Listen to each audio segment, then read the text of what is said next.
We need to do this Ukraine only and quickly. I think we're on the path to getting that done.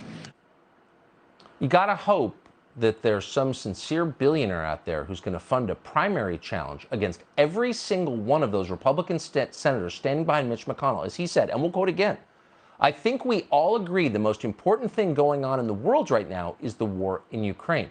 No, the most important thing going on in the world right now is the state of your country, the one you're supposed to run, the people you're supposed to represent, whose lives you're supposed to care about, the ones who can't buy food or gas, the people ODing on fentanyl. 107,000 in a year dead young people, Americans.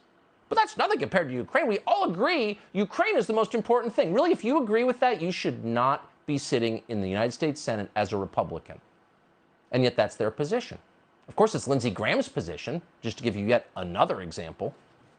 That if Putin's still standing after all this, then the world's going to be a very dark place. China's going to get the wrong signal, and we'll have a mess on our hands in Europe for decades to come. So let's take out Putin by helping Ukraine. All right, so you're saying that that's how this ends, that Putin is removed? Is there any way? There's no off-ramp. There is no off-ramp.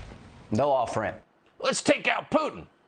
It's weird to see a guy live out his strange little fantasy life on TV live. Lindsey Graham won't come on this show. He's afraid. We could spend the next hour playing clips of Lindsey Graham going back 20 years making predictions that didn't come true and resulted only in the death of American servicemen and the impoverishment of the United States. He's gotten it wrong every single time, and he's still out there.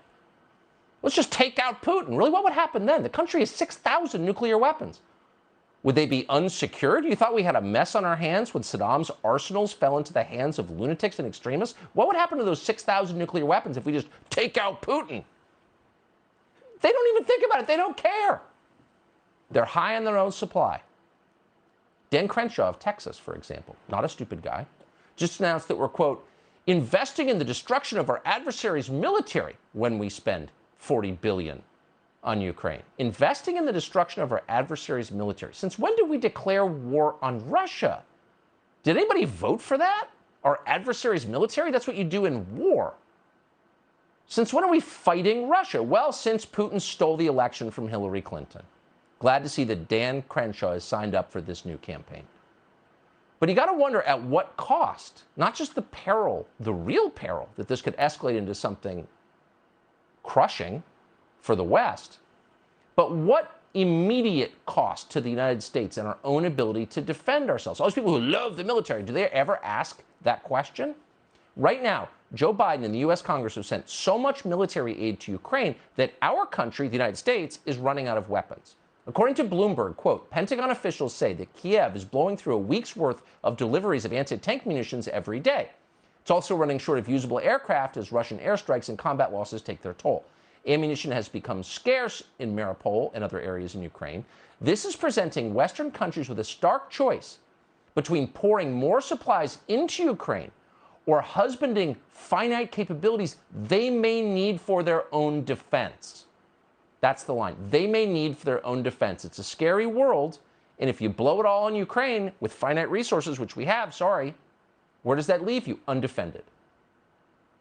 Now, this is happening because senior leaders of the Republican Party instantly bought the New York Times position on Ukraine, as they instantly bought the New York Times position on the BLM riots, as they instantly bought the position of the New York Times on the COVID lockdowns. They didn't question what they read, and the consequences now we are short on weapons to defend our own country. Now, no Democrat ever goes against his own herd, ever. The first reaction of every Democrat is always to read whatever talking points Nancy Pelosi provides. They never listen to the other side. They always go farther in one direction. And the Republican Party is always led by people who join them.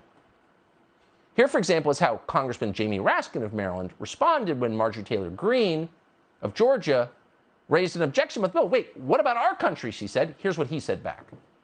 $40 billion. But there's no baby formula for American mothers and babies.